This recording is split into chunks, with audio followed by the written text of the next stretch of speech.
J'espère que vous allez tous bien. Ça y est, c'était le dernier match de la saison. J'espère que vous avez profité du Barça parce que plus de Barça pendant 2 mois. Voilà, les matchs amicaux du mois de juillet. Ça va être long avant le retour du Barça en tout cas. La saison est passée tellement vite, je trouve. Je me rappelle quand je faisais le premier débrief de Hansi Flick dans les matchs amicaux. Et là, ça y est, la saison est déjà terminée. Au passage, je voulais vous remercier rapidement parce que vous avez été présents toute la saison avec des likes, des commentaires, des partages.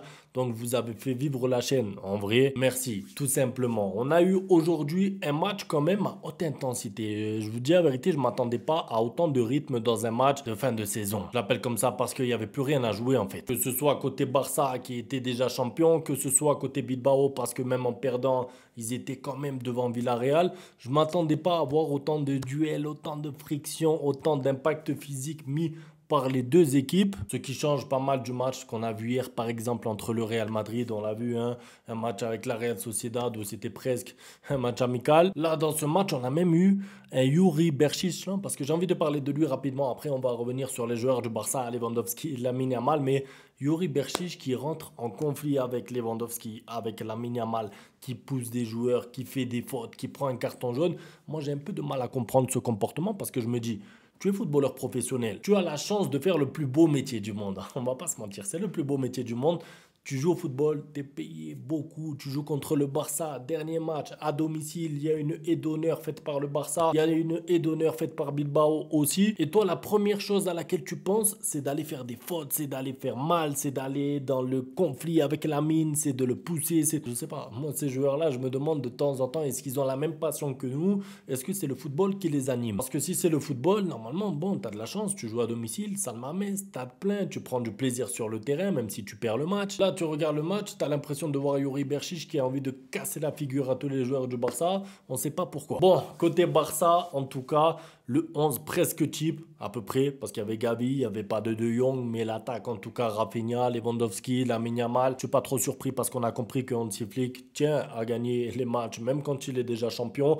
Il maintient l'exigence au top du top. Alors, on peut lui reprocher de temps en temps. Est-ce que ça aurait été bien de voir peut-être un peu Pau Victor? Est-ce qu'on aurait pu voir Ansu Fati? Est-ce que la vérité, c'est que lui, en tout cas, ça lui tenait à cœur de bien finir la saison et peut-être aussi, on va pas se mentir, de voir un peu l'écart au classement à la fin, même si tu es champion. Parce que j'ai déjà vu quelques Madrilènes dire oui, mais bon, vous avez vu, il n'y a qu'un point d'écart, ça veut dire que la Ligue. Non, la vérité, c'est qu'il aurait pu avoir 8, 10, 12 points d'écart sur cette Liga, tant la différence entre le Barça et le Real était élevée sur cette saison. Je parle bien de cette saison. Parce que quand je dis ça, que le Barça est largement supérieur au Real cette année, on me dit oui, mais le Real a gagné 6 Ligues des Champions sur les 10 dernières années. Bon, il n'y a pas de problème. D'accord, bravo pour vos Ligues des Champions, mais si on parle de cette saison, franchement, la Liga est largement méritée et normalement avec encore plus d'avance qu'on a vu cette saison. Lewandowski qui met un doublé, mais je suis presque pas content de lui. Je suis presque, vous allez dire que je suis trop exigeant avec Lewandowski. Non, la vérité, c'est qu'il a quoi?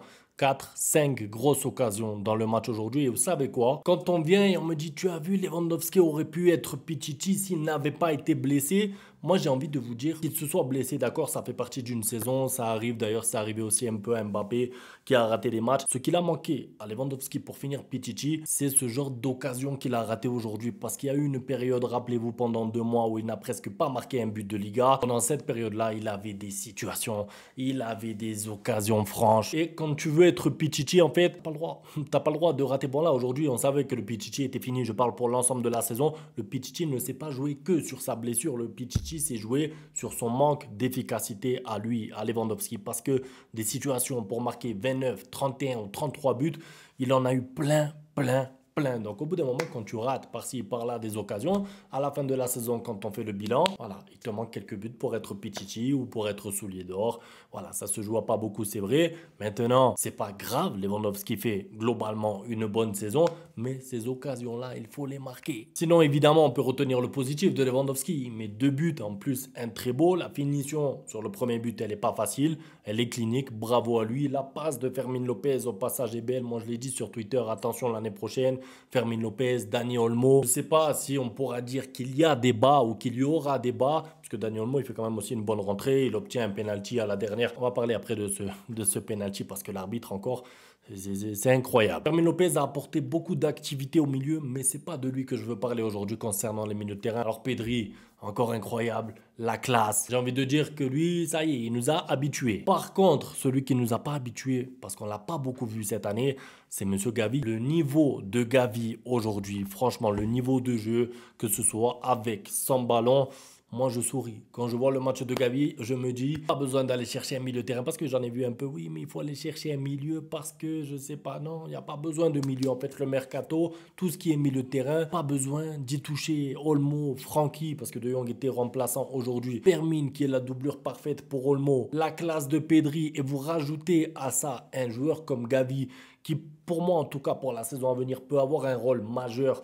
Peut-être pas pour être titulaire, mais pour jouer beaucoup plus de matchs parce que c'était une année de reprise. Vous savez, les joueurs qui reviennent de blessures longues comme ça, c'est pas qu'il leur faut du temps, c'est que Gavi en plus, lui, c'est un joueur qui met beaucoup d'impact physique. C'est pas vraiment un magicien, on peut pas le mettre dans la catégorie des magiciens, donc il a besoin d'être à 100% physiquement. Il a mis du temps pour arriver à 100% physiquement, mais quand il est à ce niveau-là physique, il peut jouer à San Mamés et dominer le milieu de terrain de Bilbao. Je vais pas dire tranquillement, mais en tout cas avec de la marge, avec autant de marge que tu te dis, ok, De Jong ne me manque pas aujourd'hui. Et quand tu te dis ça, tu te dis que du coup, pour la saison prochaine, tu as ta doublure de De Jong, tu as ta doublure de Dani Olmo. Pour Pedri, il n'y a pas de doublure. Cherchez pas, il est trop fort. Le niveau de Pedri fait qu'en fait, il n'y a aucune doublure possible. D'accord? Donc, il faudra de temps en temps se passer de Pedri. Mais en fait, j'ai beaucoup aimé le Gavi que j'ai vu aujourd'hui parce que j'ai l'impression d'être revenu il y a 2 ans et demi, 3 ans, quand il commençait à tout exploser, Golden Boy et tout. C'est vraiment un match de ce gabarit-là. Vraiment, où tu te dis, waouh, le joueur, il est fort. Et peut-être que lui, Gavi, alors, si Pedri, il n'a pas beaucoup de stats, lui, ce sera encore pire. C'est pas du tout un joueur à stats, mais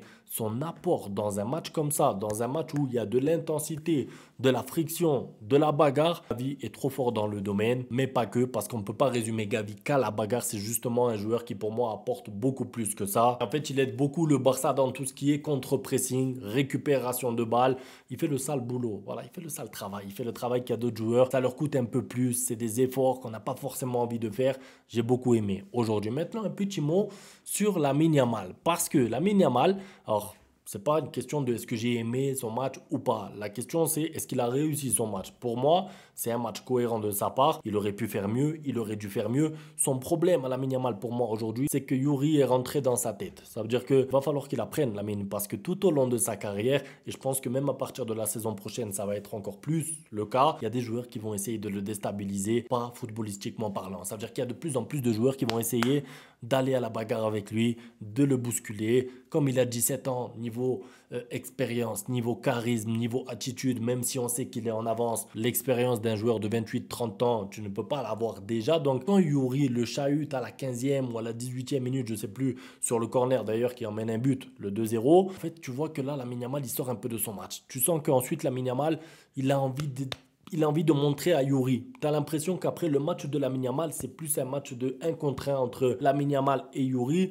plutôt que Lamine Yamal pour le Barça. Et ça, c'est un petit problème qu'il va devoir apprendre à gérer. De toute façon, encore une fois, il va progresser dans plein de domaines, Lamine Yamal. Donc, j'ai pas d'inquiétude pour ça. Lamine Yamal apprendra. Mais le match d'aujourd'hui de Lamine Yamal, je le mets dans la catégorie des matchs où il va devoir justement apprendre à gérer ses émotions, on va dire. Ça veut dire que, ok, le joueur me déstabilise en face un peu comme Vinicius. Je vais faire la comparaison rapide, vous allez comprendre.